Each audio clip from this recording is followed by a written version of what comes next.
So in this video I take this golf cart battery, which is extremely dead. It can barely even give 1 amp of current whenever I short it out, and turn it into a functional battery that still has a good portion of its original capacity in it. And it can provide a good amount of amps without dropping in voltage too much. Definitely usable. And I even added a handle to it. Just keep watching the video and you'll see how I did it.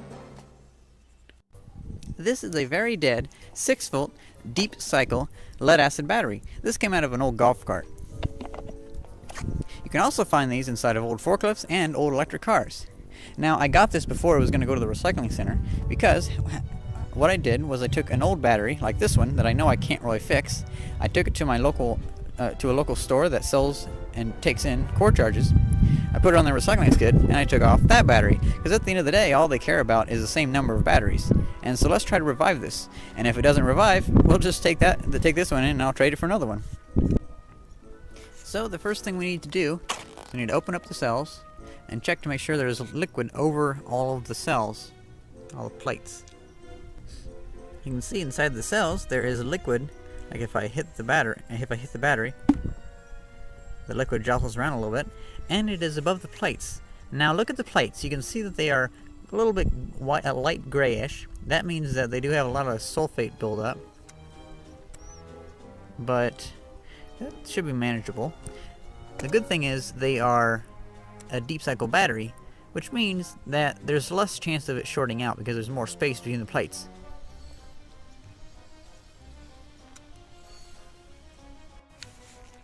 Even though this battery cells have plenty of liquid inside of it, if they didn't, I would take regular water. Now, there is a heated debate on the internet whether you should use distilled water or regular water. And all of my batteries, I've used regular tap water, and it's worked perfectly fine for me. So you just squirt it in there as high as you need. You see, battery acid is only about 5 to 10% sulfuric acid, and it's 90 to 95% water. And that's why whenever you charge it, the water molecules break up into hydrogen and oxygen. But the sulfuric acid stays in there. That's why you only have to refill it with water. Now the thing is, if you overcharge the battery though, and you start smelling rotten eggs, that's hydrogen sulfide, I think. And that's with that reaction, you start losing some of the acid, so then you have to put back some of the acid if you overcharge it. But if you overcharge it, you're probably going to charge the battery irreparably. So I have some jumpers going down to the probes on my multimeter, and it says it's at 4.96 volts. It was at 5.5 before, but that was in a warm store, and now it's 37 degrees out here, so it's probably gone down due to the temperature. But what I have is I have my 20 volt 300 milliamp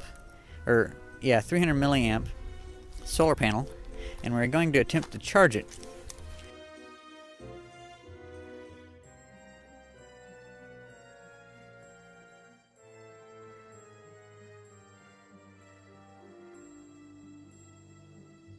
I want to charge it a little faster than this, so let's ditch the solar panel. We're in my basement, which is not very well ventilated, but to counteract that, I'm going to only be charging it at a maximum of 2.25 volts per cell, and that helps to keep down bubbling. It helps a lot, actually. Like, you only see a couple bubbles inside the battery. Okay, so the battery's at 5.07 volts, and let's do a load test.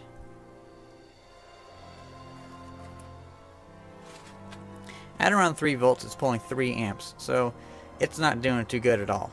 It's dropping down to almost 2.5 volts. Now what we're going to do is we're going to bring up the voltage on the power supply so it starts taking more power.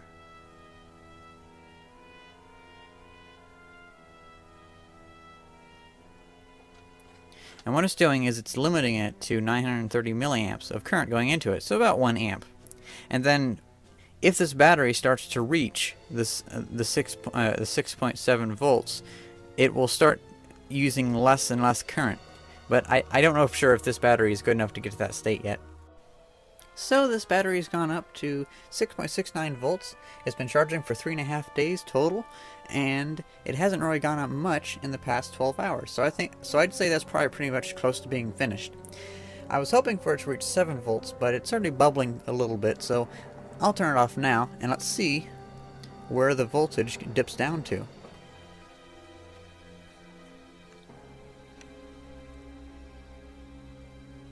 So the voltage has gone down to 6.09 volts. That's not bad at all. Now let's do the load test again.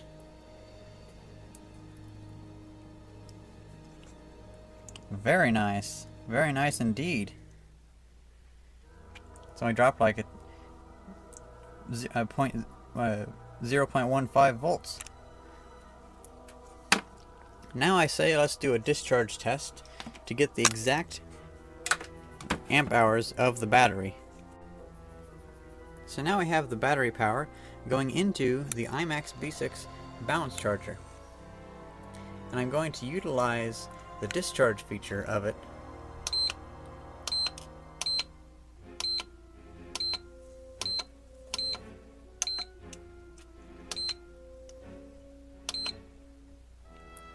discharge.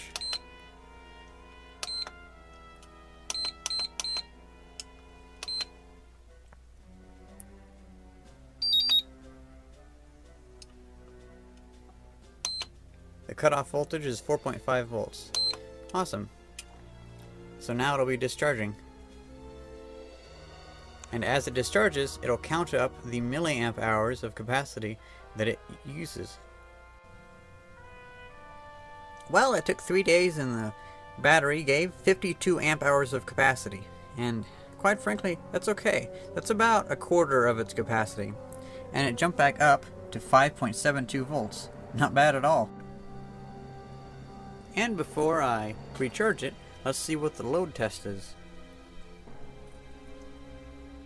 Wow, that is a revived battery, I'd say.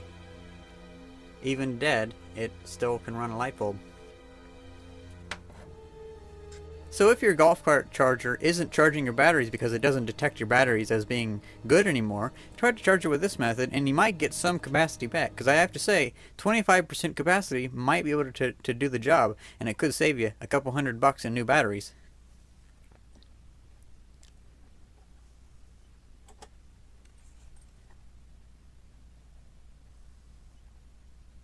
We have the battery back in the light, and we can definitely tell it's going to need a wash. There's a lot of grime on it, so let's try water first, because I think most of this is just a little bit of dirt and grease. Also, if you check inside of it, you can see that the electrolyte hasn't gone down much at all. There's still plenty of electrolyte in there. That means that I didn't charge it at a very high voltage, which is very good, because if you charge it at too high of a voltage, you'll start boiling off your electrolyte, which will deplete your electrolyte, and also it will produce explosive hydrogen gas.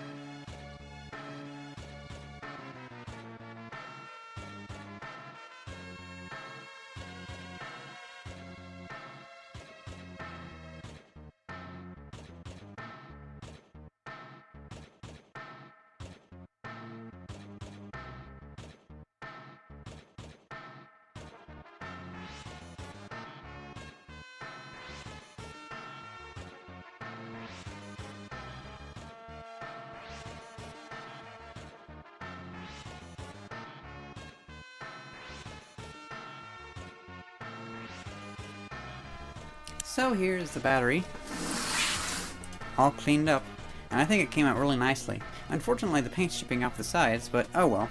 And I added a handle made out of an old belt that I found in a piece of PVC pipe. I believe these are structural supports. If they're not, I'll find out the hard way. Oh well. And so this battery is back on the charger. I'm wanting to put it up to 100%, and then I can maybe use it for stuff.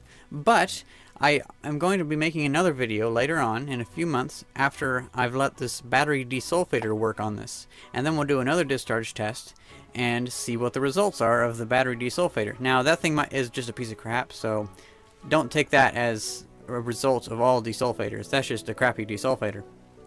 But if I do make that video, I will put a link in the description of this video, and I'll also put an annotation at the end of this video, so you can go watch that one later on. And lastly, I do understand that most people don't have access to a universal power supply like this, but to be honest, you don't have to have anything as near as sophisticated as this, and that's super simple. All you really need is a simple 12-volt power supply, or in the case of this, probably like a 6-volt or 8-volt power supply.